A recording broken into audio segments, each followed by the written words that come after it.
George Washington was an American political leader, military general, statesman, and founding father who served as the first president of the United States from 1789 to 1797. Previously, he led Patriot forces to the victory in the nation's war for independence. He presided at the Constitutional Convention of 1787, which established the U.S. Constitution and a federal government. Washington had been called the father of his country for his manifold leadership and the formative days of his new nation. Washington's first public office was serving as official supervisor of Culpeper County, Virginia from 1749 to 1750. Subsequently, he received his intel military training and a command with the Virginia Regiment during the French and Indian War. He was later elected to Virginia House of Burgesses and was named delegate to the Continental Congress, where he was appointed commanding general of the Continental Army. He commanded American forces allied with France in the defeat and surrender of the British during the Siege of Yorktown. He resigned his commission after the Treaty of Paris in 1783. Washington played a key role in adopting and ratifying the Constitution and was then twice elected president by the Electoral College. He was implemented a strong, well-financed national government while remaining impartial in a fierce rivalry between cabinet members Thomas Jefferson and Alexander Hamilton. During the French Revolution, he proclaimed a policy of neutrality while sanctioning the Jay Treaty. He set enduring precedents for the office as president, including the title Mr. President, and his farewell address is widely regarded as a preeminent statement on republicanism. Washington owned slaves, and in order to preserve national unity, he supported measures passed by Congress to protect slavery. He later became troubled with the institution of slavery and freed his slaves in 1799.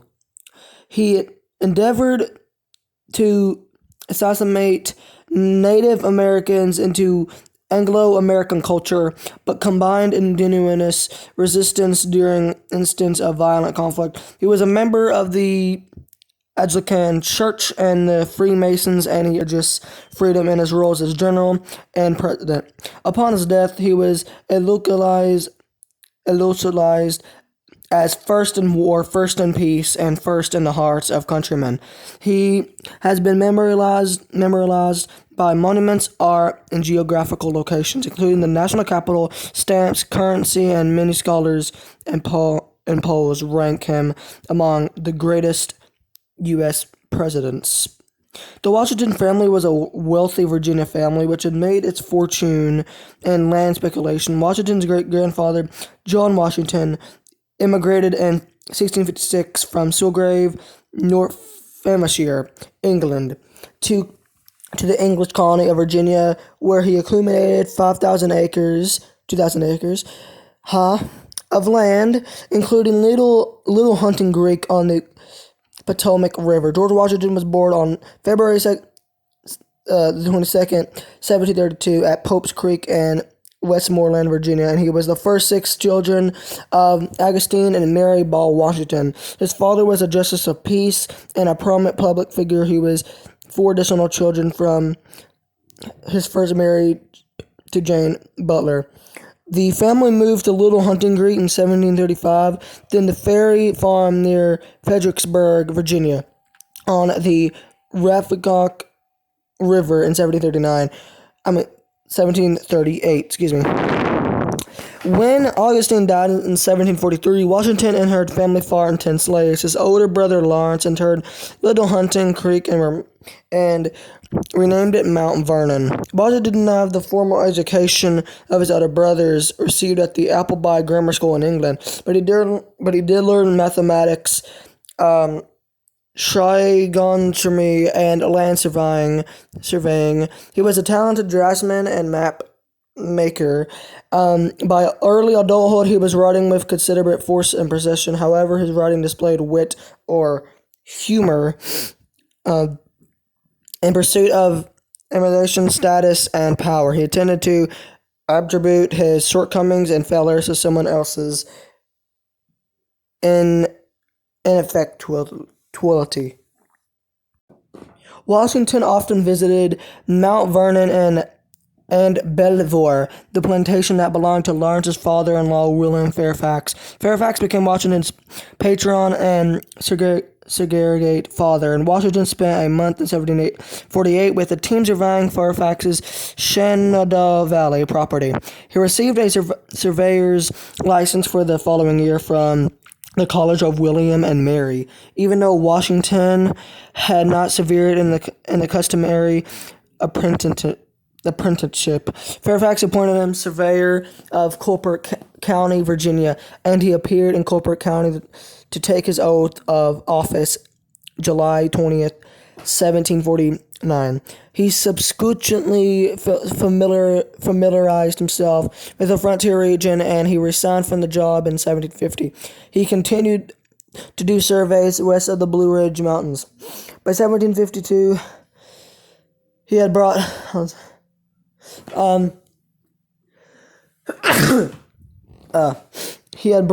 almost 1,000 acres in the valley and owned 2,000 acres. In 1751, Washington made his only trip abroad when he accompanied Lawrence to Barbados, hoping the climate would cure his brother's tuberculosis. Washington contracted smallpox during that trip, which immunized him but left his face slightly scarred. Lawrence died in 1752. And Washington leased Mount Vernon from his widow. He inherited it outright after her death in 1761. Lawrence Washington's service as Adjutant General of Virginia Militia inspired George to seek a commission. Virginia's Lieutenant Governor Robert Dinwiddie appointed him as a major and as commander of one of the four military districts. The British and the French were competing for control of the Ohio Valley at the time. The British constructing forts along the Ohio River, and the French doing likewise between the river and Lake Erie. In October 1753, Dinwiddie appointed Washington as a special envoy to demand that the French vacate territory, which the British had claimed. Dinwiddie also appointed him to make peace with the Iroquois Confederacy and to gather intelligence about the French forces. Washington met with Half-King Tarrison and other Iroquois chiefs at Logstown to secure their promise of support against the French, and his party reached the Ohio River in November. They were intercepted by a French patrol and escorted to Fort Lee Boeuf, where Washington was received in a friendly manner. He delivered the British demand to vacate to French commander Saint-Pierre, but the French refused to leave. Saint-Pierre gave Washington his official answer when he sealed the envelope after a few days' delay, and he gave Washington's party food and extra winter clothing for the trip back to Virginia. Washington completed an precarious mission in 77 days in difficult winter conditions, achieving a measure of distinction when his report was published in Virginia and London. In February 1754, Dinwiddie promoted Washington to lieutenant colonel and second in command of the 300-strong Virginia Regiment, with orders to confront French forces at the forks of the Ohio.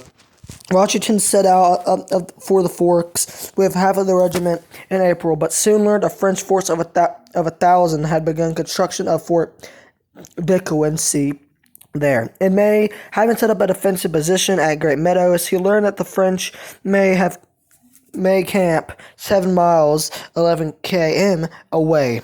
He decided to take offense. The French detached provoked to be only about 50 men, so Washington advanced on May 28th with a small force of Virginians, and Indian allies to ambush them. What took place, known as the Battle of Jumonville Gun, or the Jumonville Affair. It was disputed, but French forces were killed outright with muskets and hatchets. French commander Joseph Coulon de Jumonville, who carried a diplomatic message for the British to evacuate, was killed. French forces found Jumonville and some of his men dead and scalped, and assumed Washington was responsible. Washington blamed his translator for not communicating the French intentions. Dinwiddie congratulated Washington for his victory over the French. This incident ignited the French and Indian War, which later became part of the larger 7 Years' War. The full Virginia Regiment joined Washington at Fort Necessity the following month, with news that he had been promoted to command of the regiment and to colonel upon the death of the regimental commander. The regiment was enforced by an independent company of 100 South Carolinians, led by Captain James Mackay, whose royal commission outranked that of Washington, and a conflict of command ensued. On July 3rd, a French force attacked with 900 men, and the ensuing battle ended in Washington's surrender. In the aftermath, Colonel James Innes took command of the Intercontinental Forces. The Virginia Regiment was divided, and Washington was offered capacity,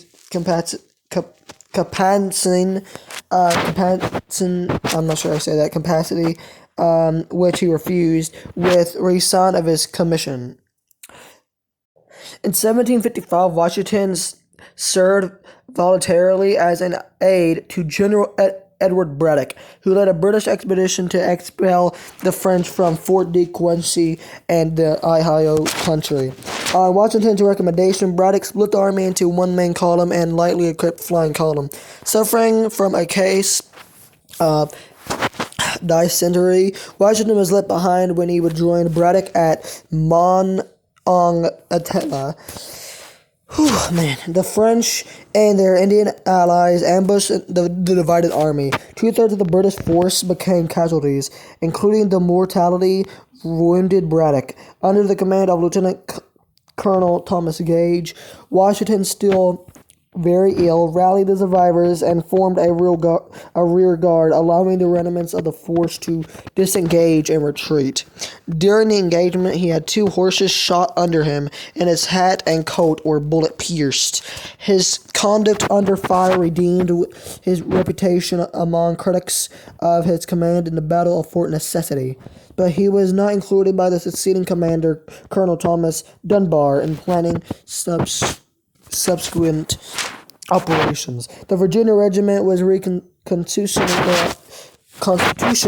in August 1755, and Dinwiddie appointed Washington as commander, again with the rank of colonel. Washington clashed over centenary almost immediately, this time with John Dagworthy, another captain of superior royal rank, who commanded a detachment of Marylanders at the regiment's headquarters in Fort Cumberland.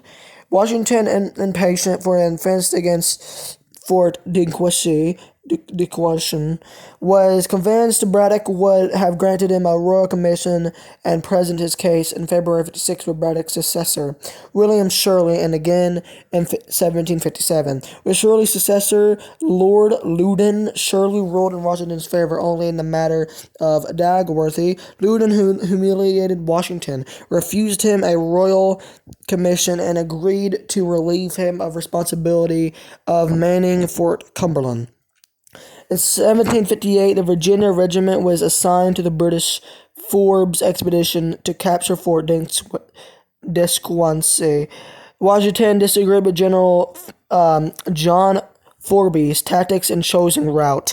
Forbes nevertheless made Washington a brevet brigadier general and gave him command of one of the 3 brigades that would assault the fort.